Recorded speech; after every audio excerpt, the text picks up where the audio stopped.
Assalamualaikum warahmatullahi wabarakatuh.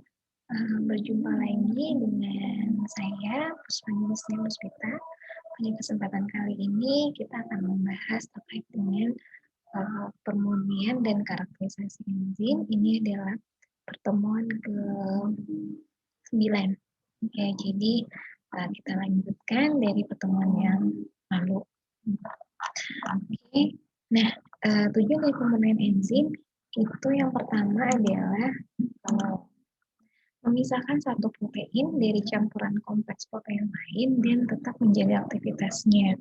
Jadi kita harus memperhatikan pH, suhu, dan kekuatan ion dari protein yang kita inginkan. Jangan sampai pada saat proses pemurnian kita protein yang kita hasilkan itu aktivitasnya akan hilang atau menurun. Ya, nah enzim yang diinginkan berada dalam satu fraksi dengan perolehan atau input yang baik, sedang kontaminan berada pada fraksi yang lain. Jadi pada saat kita melakukan pemurnian enzim, tergantung dari metode yang kita gunakan, maka akan kita dapatkan berbagai macam. Kita akan mendapatkan berbagai macam fraksi. Nah, fraksi-fraksi ini ada fraksi enzim yang memang kita inginkan, ada fraksi lain yang sebenarnya berupa kontaminan ataupun protein lain yang tidak kita inginkan. Nah, tujuannya pemurnian ini adalah agar kita bisa mendapatkan fraksi enzim yang memang kita inginkan. Nah, terdapat banyak enzim yang berbeda dalam satu sel. Ya, jadi prosedur pemurniannya harus membedakan enzim yang diinginkan dari protein yang lain, sehingga kita harus memperhatikan sifat dari protein yang kita inginkan. Ya, jadi kita harus mengetahui karakter enzim. Ya, jadi kita harus mengkaji di literatur dulu enzim yang kita inginkan itu sifatnya seperti apa. Ya, misalnya apakah sifatnya itu dia memiliki lebih hidrofobik atau hidrofilik, itu kan. Kemudian terkait dengan pH-nya, dia lebih bermuatan negatif atau positif. Kemudian terkait dengan ukurannya, gitu kan, ukurannya apakah bobot molekul kecil atau besar, gitu kan. Kemudian enzimnya ini merupakan enzim intra atau ekstra. Jadi itu yang akan menentukan bagaimana kita merancang protokol pemurnian dari enzim yang akan kita isolasi. Ya, jadi itu harus diperhatikan. Kemudian nah, parameter yang harus dijaga selama proses pemurnian sebenarnya ini harus kita jaga, ya. Yang pertama adalah volume sampel total, kadar protein sampel total, dan indeks aktivitas. Sebenarnya untuk volume sampel total itu semakin kita murnikan, maka sebenarnya volumenya akan berkurang. Tetapi ketika kita memiliki target total volume, nah itu harus kita jaga. Misalnya nih, kita ingin mendapatkan volume sampelnya 5 ml. Maka dari ekstra kasarnya, memang itu fraksi yang pertama ya. Nah, kemudian kita lakukan pemurnian kita usahakan tetap dalam volume 5 ml. Tapi kalaupun misalnya berkurang, harapannya tidak jauh berkurang. Karena memang ketika dimurnikan, secara otomatis dia akan berkurang. Ya, volume sampel totalnya akan berkurang. Nah, kemudian kadar protein sampel total, nah sebenarnya ini kita usahakan agar kadar proteinnya tidak jauh menurun. Ya, walaupun sebenarnya semakin kita murnikan, yang akan kita dapatkan berbagai macam fraksi, maka kadar proteinnya itu kalau misalnya kadar protein yang memang enzim yang kita inginkan, maka dia akan tinggi kadar proteinnya. Tapi kalau misalnya dia bergabung dengan protein yang lain, makanya itu kita sebut dengan kadar protein sampel total. Ya, itu usahakan tetap tinggi kadar protein sampel totalnya. Kemudian untuk aktivitas, ini artinya aktivitas proteinnya. Ya, nah itu juga kita usahakan agar aktivitasnya juga tinggi. Sehingga kalau misalnya aktivitas totalnya tinggi, aktivitas spesifiknya pun juga akan tinggi. Ya. Nah, kemudian ini akan diperoleh persen perlahan atau yield setiap tahapan pemurnian. Ya, jadi nanti dari setiap tahapan fraksi, artinya dari setiap proses pemurnian kita akan mendapatkan fraksi ya. Nah, fraksi itu nanti harus kita ukur persen perlahannya, yieldnya berapa. Kemudian aktivitas spesifik dari macam-macam fraksi itu harus kita hitung juga. Nah, sampai nanti kita mendapatkan aktivitas spesifik yang tinggi.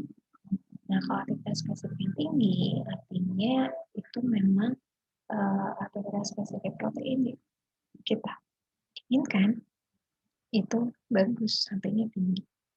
Kemudian peningkatan kemudian setiap tahapan jelas ya, karena kita melakukan tahap pemurnian berapa kali nih, misalnya sampai 4 kali dengan persentase yang semakin lama semakin tinggi kalau misalnya kita menggunakan presipitasi dengan garam. Konsentrasinya semakin lama kita tingkatkan, maka tingkat pemurnian pun juga akan semakin meningkat ya, seperti itu. Jadi memang ketika kita memurnikan beberapa tahap, pasti tingkat pemurniannya akan meningkat, spesifiknya juga akan meningkat, yieldnya pun juga harusnya akan meningkat ya, seperti itu. Nah, itu adalah tahap pemurnian, hasil dari tahap pemurnian. Nah, kemudian ini ya, jadi ini adalah contoh hasil ya dari proses pemurnian. Jadi yang pertama di sini ada fraksi ekstra. Jadi fraksi ekstra ini adalah fraksi pertama ya, karena kemudian kita lakukan presipitasi dengan ini adalah amonium sulfat ya, 25%, kemudian 40%, 60%, dan 80%. Ya, jadi kita meningkatkan konsentrasi dari amonium sulfatnya. Nah, bisa dilihat di sini ya. Jadi kalau pada ekstrakasat, aktivitas enzimnya 26,60 unit per mili. Ada proteinnya segini, volumenya masih banyak ya, karena memang dari total ya, dari total protein, kemudian kita dapatkan ekstraknya, ya, nah kemudian segini. Aktivitas totalnya juga bisa kita dapatkan. Pemurniannya 1, ya, perolehan yieldnya 100%, karena memang dari fraksi pertama ya, dari ekstrak kasarnya. Nah, kemudian kita lakukan proses pengendapan ya dengan amonium sulfat secara bertingkat ya. Nah, 25%. Nah, di sini kita lihat bahwa aktivitas enzimnya mengalami penurunan ya. Kemudian pada proteinnya menurun. Volumenya, nah di sini ditentukan nih volumenya. Jadi volumenya itu didapatkan 2 ml ya. Artinya memang ketika tahap pemurnian kan diambil beberapa fraksi, misalnya ya, fraksi 1, fraksi 2, fraksi 3. Fraksi 1 dengan menggunakan presipitasi 25%. Kemudian dari hasil itu volumenya diambil 2 ml. Nah, dari fraksi 2 itu kemudian dibandingkan lagi 40%. Kemudian diambil 2 ml. Nah, kemudian dari fraksi 3 itu 60% pengendapan ya. Kemudian diambil volume 2 ml. Nah, di situ yang fraksi akhir 80%, nah itu tahap pemurnian, kemudian diambil 2 ml.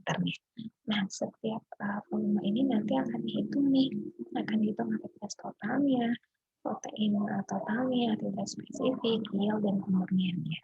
Ya, jadi memang volume itu diambil dari setiap fraksi itu adalah 2 ml. Ya.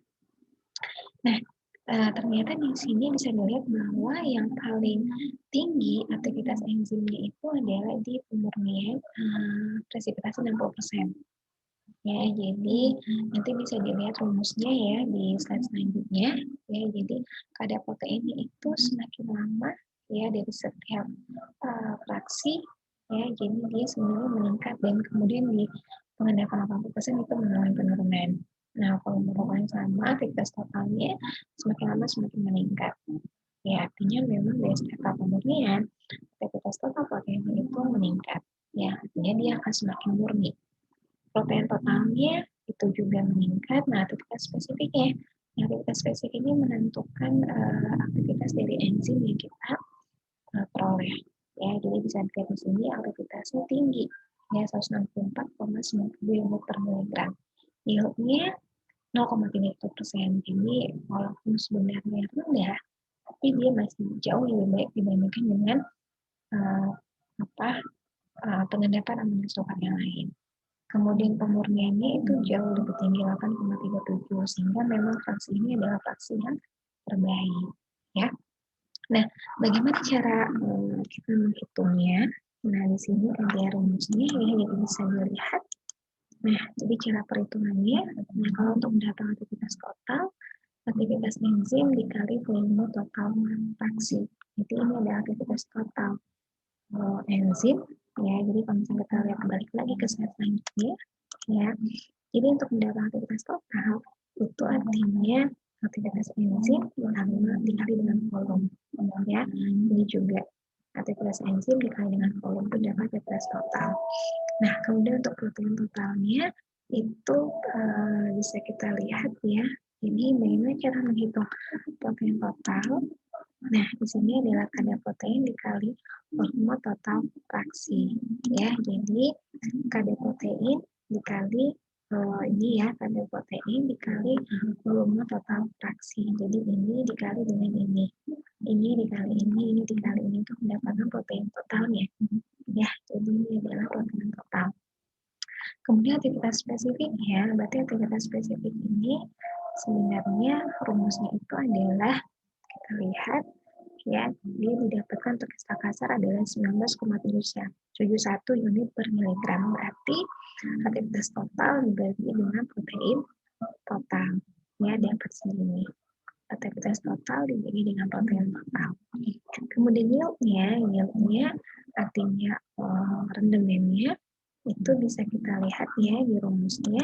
Nah ini aktivitas total fraksi per aktivitas total ekstra kasar dikali dengan 100%. Ya berarti kalau kita balik yield itu artinya dikali dari tadi ya aktivitas aktivitas dari si pemurnian dari aktivitas enzim dari sudah tahapan ya, kemudian dibagi dengan aktivitas enzim dari ekstra kasar dikali dengan 100%, itu dapat yieldnya ya seperti mana. Kemudian untuk pemurnian artinya aktivitas spesifik ya, fraksi dibagi dengan aktivitas spesifik ekstra kasar. Karena kalau pemurnian itu bicara tentang kemurnian dari enzim yang kita peroleh, sehingga nilai yang kita gunakan itu adalah aktivitas spesifik ya. Jadi di sini ya, bisa kita lihat contohnya ini ya, jadi aktivitas spesifiknya dibagi dengan aktivitas spesifik ekstra kasar sehingga didapatkan pemurnian. Hasilnya segini ya. Jadi paham ya bagaimana cara mendapatkan nilai-nilai ini. Oke. Nah, kemudian selanjutnya, nah ini ya, jadi pemurnian protein itu fokus pada bobot molekul dan muatan. Ya, jadi ketika kita mendapatkan protein yang murni, maka kita akan mengetahui ya bagaimana bobot molekulnya, kemudian muatannya seperti apa. Nah, kemudian di sini untuk tahap pemurnian ya tergantung dari lokasi dari enzim yang kita ingin peroleh. Ya, jadi kalau enzim intraseluler ini tahapannya ya, jadi bisa dengan homogenisasi. Nah, kemudian setelah homogenisasi dilakukan sentrifugasi. Ya, dilakukan sentrifugasi diferensial dengan kecepatan 600 gram untuk sel yang tidak pecah ya, dan asam nukleat. Kemudian 15.000 gram itu untuk mitokondria, 100.000 gram itu untuk ribosom mendapatkan fragmen membran ya. Gitu. Jadi ini adalah kecepatan sentrifugasinya ya, 600 G, 15.000 G, dan 100 G. 100.000 G. Nah, jadi ini nanti harus dikonvert ya ke RPM. Ya, karena kalau misalnya sentrifugasinya itu dalam bentuk RPM, jadi harus dikonvert. Ya, jadi itu tahap untuk enzim intraseluler. Ingat bahwa untuk produksi enzim intraseluler ini kita harus melakukan lisis sel dulu. Ya, analisis sel ini dengan berbagai macam metode. Ya, ada metode mekanik, metode kimiawi, ataupun metode biologis.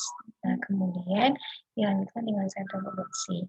Nah, kalau untuk ekstraseluler, karena dia enzim itu keluar dari sel, maka dengan sentrifugasi, filtrasi, dan klasifikasi itu sudah cukup. Ya, karena kita tidak perlu melakukan lisis dinding sel.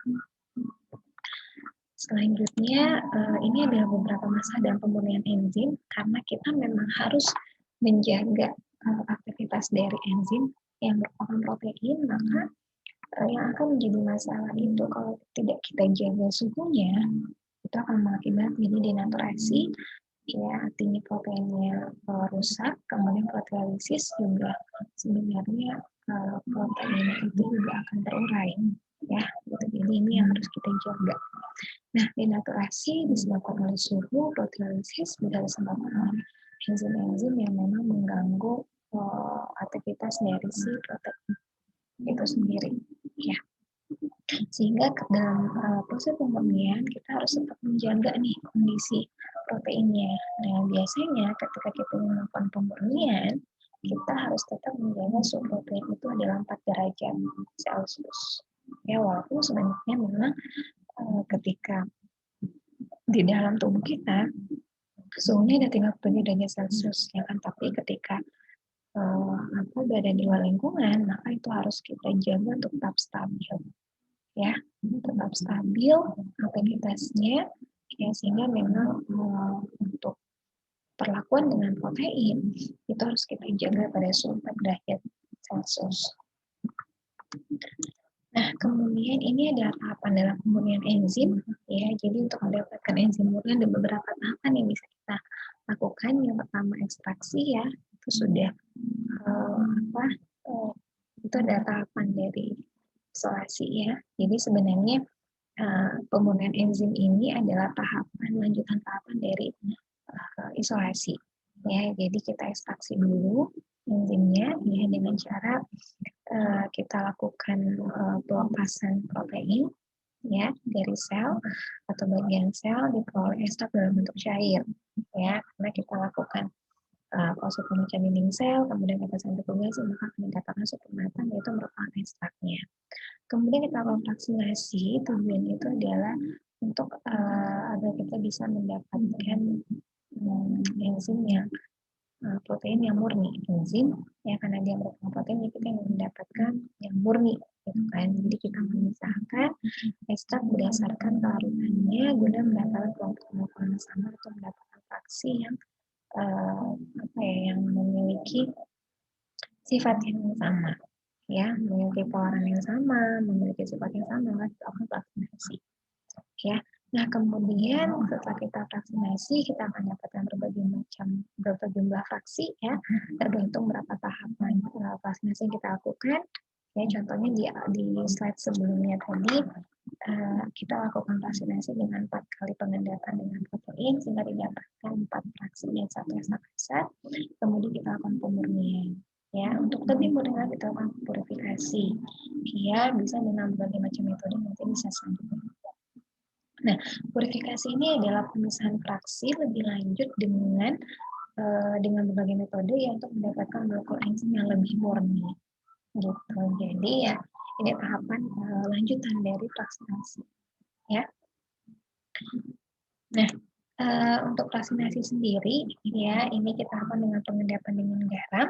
Ya, biasanya itu lebih mudah, kemudian cost-nya juga lebih murah, ya, dengan melakukan pengendapan dengan garam, karena kita ingat prinsip salting out, ya. Jadi kalau prinsip salting out itu tidak mengakibatkan kerusakan pada protein, ya, karena ingat ada prinsip kompetisi antara protein dengan si garam atau minyak air. Nah, kalau misalnya garam itu memang lebih mudah berinteraksi dengan air, maka protein ini akan mengendap bersamanya, ya, sehingga dia akan mengendap, ya, membentuk membentuk endapan protein ya, sehingga dia akan lebih mudah dipisahkan. Ya, jadi dia tidak mengakibatkan kerusakan pada protein. Oke, nah yang paling banyak digunakan amonium sulfat ya, dengan beberapa kelebihan, harganya murah, kemampuan pengendapan tinggi, kelarutan besar, dan efek denaturasi terhadap protein rendah. Karena memang tadi prinsipnya itu sebenarnya satu tidak mengakibatkan terjadinya denaturasi protein. Ya, kecuali memang kita tidak menjaga kondisi protein yang misalnya kita lakukan pada suhu yang tinggi, ya. Jadi itu akan mempengaruhi stabilitas dari protein. Nah, kemudian prinsip pengendapannya, ya, jadi protein larut dalam larutan garam pada pH sekitar pI dapat meningkatkan konsentrasi yang menyebabkan protein mengalami presipitasi secara stabil. Jadi prinsip pengendapan dengan garam itu adalah bahwa ketika ada ada garam, ya, kemudian garam dengan konsentrasi tinggi, ya, maka garam itu akan membentuk interaksi dengan molekul air. Nah, sedangkan protein itu dia akan berinteraksi dengan sesamanya sehingga akhirnya dia akan mengendap. Ya, nah ini yang kita sebut dengan salting out. Ya, nah kalau salting in ini adalah garam dengan konsentrasi rendah. Jadi kalau pada proses salting in, garam dengan konsentrasi rendah, kemudian ada protein, maka protein ini dia masih bisa larut, gitu, karena konsentrasi garamnya rendah. Ya, jadi ion garam yang semakin tinggi itu akan mengakibatkan kelarutan protein itu juga akan berkurang. Ya, makanya di sini ada salting in ya. Jadi kalau pada salting in ya konsentrasi garam yang yang rendah, maka kelarutan protein itu juga akan meningkat. Tapi semakin lama ya kalau misalnya konsentrasi garamnya tinggi, ya maka kelarutan protein pun juga akan berkurang. Ya, sehingga ini tadi ya mengakibatkan kalau protein berkurang dia akan mengendap, itu yang kita sebut dengan salting out ya itu. Nah kemudian ini adalah itu tadi prinsip vaksinasi. Kemudian selanjutnya adalah pemurnian. Nah untuk tahap pemurnian ini kita dapat lakukan dengan berbagai macam metode. Ya, biasanya dilakukan dengan kromatografi kolom. Ya, jadi prinsip dari kromatografi kolom itu adalah ada fase mobil, yang biasanya pelarut, ya, dan molekul yang akan dipisahkan. Jadi yang bersifat sebagai L1 itu adalah pelarutnya. Kemudian ada sampelnya itu adalah molekul yang akan kita pisahkan. Nah, kemudian ada fase stasioner. Fase stasioner ini melalui pergerakan dari fase mobil, ya. Jadi fase stasioner itu yang yang berperan untuk melewatkan fase geraknya atau fase mobilnya. Nah, biasanya untuk fase stasioner ini bisa kertas, ya. Jadi ada kaca, resin glass, resin ataupun seramik bit. Jadi kalau kertas itu untuk kromatografi kertas, kalau untuk kromatografi golong itu ada kaca, resin gelas, resin ataupun seramik bits ya yang dijadikan sebagai fase stasionernya. Nah, kemudian beberapa tipe kromatografi kolom, ya itu ada kromatografi berdasarkan muatan, ya jadi kita sebut dengan kromatografi penukar ion. Kemudian kalau berdasarkan kepolaran itu adalah kromatografi interaksi hidrofobik, ya jadi akan dipisahkan berdasarkan kepolaran. Kemudian kalau misalnya kromatografi berdasarkan ukuran itu bisa dengan dialisis, ultrafiltrasi, gel autoforesis, kromatografi gel, kromatografi filtrasi gel, kemudian ada ultrasentrifugasi. Nah, kemudian terakhir ada berdasarkan spesifitas, itu adalah kromatografi afinitas. Nah, kemudian selanjutnya kita masuk ke konsep ya, gambaran kolom kromatografi. Jadi ini adalah prinsip dasar dari kromatografi kolom. Ya, jadi nanti insya Allah akan Ibu tampilkan ada video ya tentang berbagai macam jenis kromatografi kolom. Ya, jadi intinya ini adalah kolom ya, kolom kromatografi. Jadi di sini adalah fase stasionernya, kemudian ada sampel, kemudian di sini nanti tempat untuk L1 ya atau fase geraknya ya. Nah kemudian nanti time ini artinya adalah ketika kita melewatkan si sampel, ya maka nanti sampel ini dia akan bergerak ya karena ada eluen juga, karena ada fase gerak. Nah, fase gerak ini kemudian akan melewatkan si sampel kita ya, kemudian nanti dia akan melewati fase stasioner. Nah, ini warna-warna ini menunjukkan apa? Menunjukkan bagaimana interaksi dari si sampel dengan fase stasionernya. Jadi tergantung dari jenis kolom yang kita gunakan. Kalau misalnya dia filtrasi gel, artinya dia berdasarkan bobot molekul. Kalau misalnya penukar ion, artinya dia berdasarkan muatannya. Ya, jadi artinya yang bisa travel duluan atau bisa melewati duluan itu artinya yang dia tidak interaksi dengan fase stasionernya tidak kuat, sehingga dia mampu atau bergerak lebih cepat dibandingkan dengan senyawa-senyawa yang lain. Ya, jadi tergantung dari jenis kromatografi yang kita gunakan.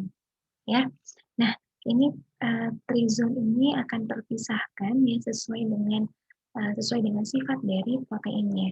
Ya, nah kemudian nanti yang paling lambat artinya dia memang yang berinteraksi dengan sifat stasionernya paling kuat. Nah, makanya nanti pada saat kromatografi kolom eluen itu akan terus digunakan ya sampai semua senyawa yang kita pisahkan itu dia terreduksi. Ya, makanya di sini nanti kan akan didapatkan berbagai macam fraksi ya. Jadi ini adalah eluennya, ya ini eluennya ya. Nah, kemudian ini adalah fraksi dari protein, misalnya protein yang kita inginkan. Jadi bisa kita lihat di sini ada 3 warna ya.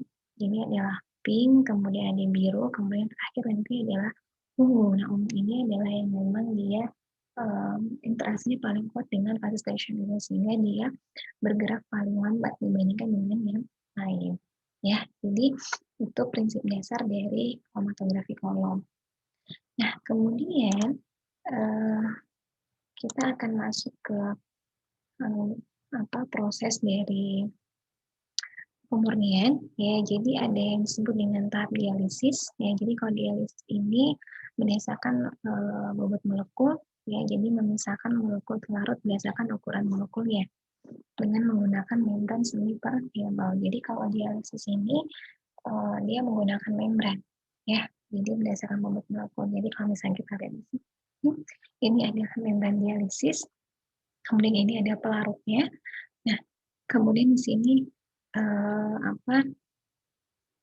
di dalam sini ada sampel kita ya. Jadi sampel kita ini masih bergabung antara proteinnya ya. Jadi misalnya yang bobot molekulnya besar, bobot molekulnya kecil masih masih bergabung dalam satu dialisis ini ya, membran dialisis ini. Nah, kemudian berdasarkan prinsip ini berdasarkan prinsip keseimbangan ya. Jadi semakin lama semakin lama maka yang bobot molekul yang kecil itu dia akan mudah untuk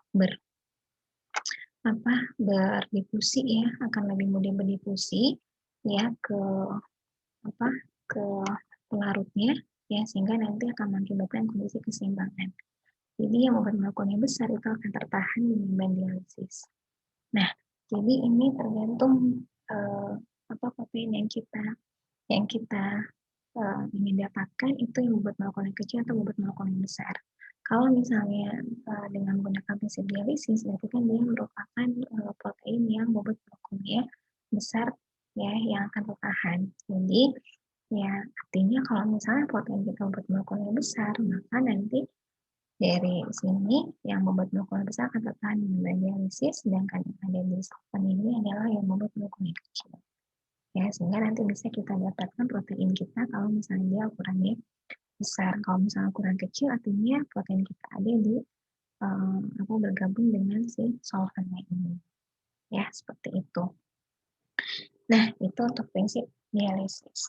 Nah, kemudian kalau dengan teknik kromatografi ya, teknik pemurnian enzim itu ada geofiltrasi. Ya, jadi kalau geofiltrasi ini dia pemisahannya berdasarkan ukuran molekulnya. Jadi apa? Nah, ada fase stasioner sama, kemudian ada fase geraknya juga, eluet, ya. Nah, di sini apa? Prinsipnya itu sama seperti tadi ya, prinsip dasar dari kromatografi kolom. Jadi kalau misalnya kita berdasarkan ukuran molekul, maka di sini fase stasionernya ini tergantung ya. Jadi kita menggunakan jenisnya bermacam-macam ya. Tadi ada yang resin, ada yang bead, ya, ada yang resin glass ya. Jadi tergantung fase stasioner yang kita gunakan.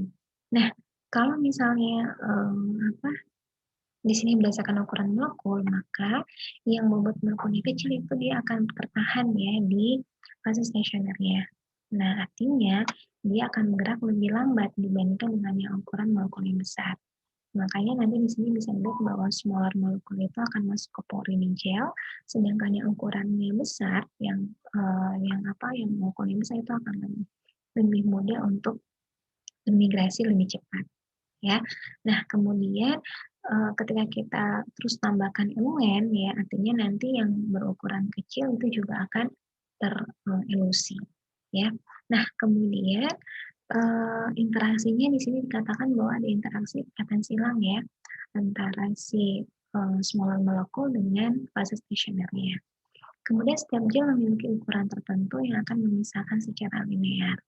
Nah jadi nanti di sini ya akan ada grafik ya, akan ada grafik. Nah ini berarti di alatnya itu nanti terbaca ya, ada peak-nya. Jadi ini bisa dilihat jadi ada peak-nya, ada berbagai macam peak nih misalnya. Jadi ini untuk yang peak untuk yang molekul yang besar, sedangkan ini untuk molekul yang kecil. Nah, peak yang bagus itu yang dia simetri. Yang jadi bisa kita lihat yang simetri. Ya kalau misalnya di asimetri artinya itu terjadi gangguan, artinya ada kontaminan-kontaminan yang mengganggu prinsip filtrasi gel. Ya, jadi ini yang harus kita perhatikan. Jadi harapannya ketika kita melakukan teknik pemurnian filtrasi gel, kita dapatkan grafik yang seperti ini. Oke.